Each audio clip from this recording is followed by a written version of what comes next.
Ration card को लेकिन गोटे बहुत बड़ अपडेट जारी करा जायछि। एही अपडेटटी वृद्ध लोकों पई बहुत गुरुत्वपूर्ण अटे।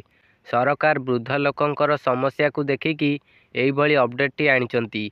एही अपडेट्रे सबु लाभ वृद्ध लोकों माननकु मिलिबो।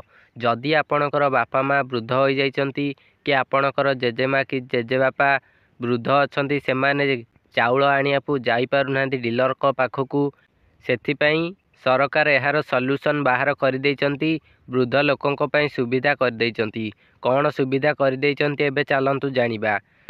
जो वृद्ध लोक माने रहिचंती जेउ मानकर रेशन कार्ड रहिची सेमाने राशन पाइया को योग्य अटंती, किंतु सेमाने राशन आनिया पई जाई पारुनांती। एभली परिस्थिति रे सेमाने किपर राशन पाई परिबे, सरकार सेथिपई सुविधा जारी कर देइचंती। कौन सुविधा एबे चलंतु जानिबा। फूड ओडिशार ऑफिशियल ट्विटर अकाउंट रे एहार अपडेट जारी कर दिया जायछि। देखंतु एटा फूड ओडिशार ट्विटर अकाउंट मु एटा को स्क्रीनशॉट मारथिली। मु से स्क्रीनशॉट टी ओपन करछि। देखंतु एठी लिखा अछि door step delivery of ration to old age and inform beneficiaries continues across various district of Odisha.